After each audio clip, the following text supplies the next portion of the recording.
Today I'm going to be installing a Mustang Wide Touring seat for my 2007 Kawasaki Vulcan Custom. So this is the Mustang Wide Touring seat, and underneath it I've got an upgraded Kawasaki Comfort Gel seat, which I did not find ideal for longer trips, so that's why we're upgrading. Here's the tools you're going to need. A ratchet extension, not necessary but definitely helpful to have, a 10mm socket, and a 7/16 wrench or 7/16 socket, and of course 2 bolts that will come with your Mustang kit. You're also going to need your key to take off your seat. So to take your seat off, put your key in this little slot down here, turn it to the right, and you'll hear a pop just like so, and the seat will come off. This is the exact same way if this seat were stock, including everything you're going to see in this install today. So once you have the seat popped off, what you're going to need to do is take these 2 nuts off, which are both 10mm.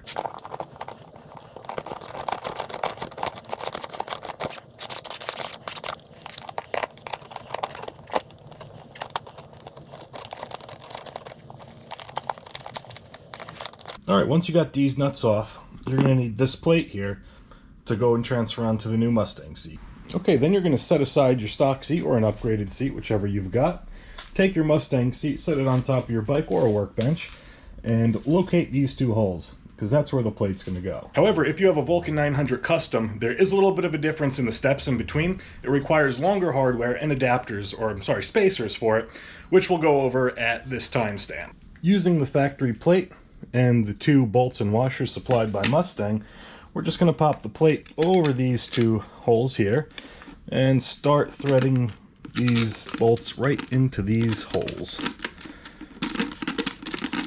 I would say putting into these stationary nuts, but I think I've already tired out the D's nuts joke. So we're going to get these nice and finger tight, and then we're going to come in with the wrench.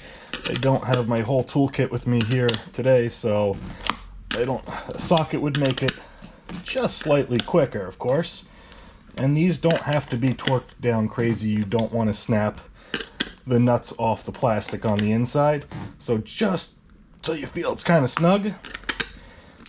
The old hands would tell me that's probably about 8 foot-pounds maybe. The little instruction packet that came with this does not specify a torque rating, but I know that's kind of about the same torque I used on the last seat, and that held on for several thousand miles. So now that you've got the bracket on the new seat, what we can do is something very simple. Prepare to be amazed for the final step.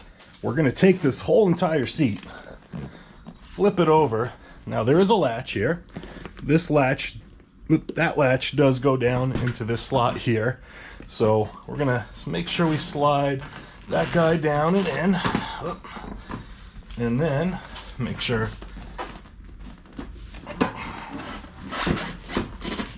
that's on tight. I was only getting a little interference with the sissy bar backrest here. You might as well, but you can kind of push it and move it the way you got to. Then we're going to push down to hear the click. If you have a Vulcan Classic, that will be the end of the install.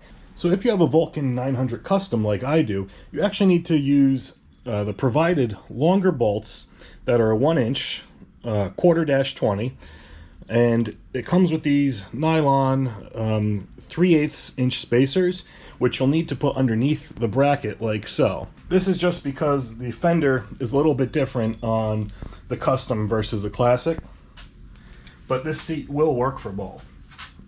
Okay, with your bracket, with your bolts and washers in the bracket, you can slide these adapters underneath. Might help to have a second pair of hands, but you could get away with this on your own. You found this video, so you must be resourceful. There we go, look at that. First try. Tighten these down finger tight just like you would with the Classic, and then snug them on up a little bit with a wrench.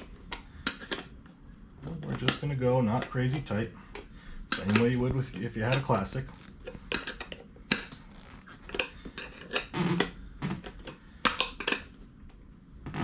There we go. Turns, it's pretty tight, nothing crazy. Probably the same, probably somewhere in the neighborhood of 8 foot-pounds if I had to guess. Then we can slide this seat, that little tab under the gas tank, feel that it's latched, it sure is, and we're clicked in. And it being that easy, you're actually done now. So you can go ahead, enjoy your bike, and enjoy the upgraded comfort. Thank you so much for watching.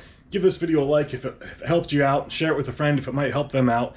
Be sure to subscribe for more DIYs and some other things that I'll be doing with this bike, such as the clutch change and valve adjustment coming up in the very near future.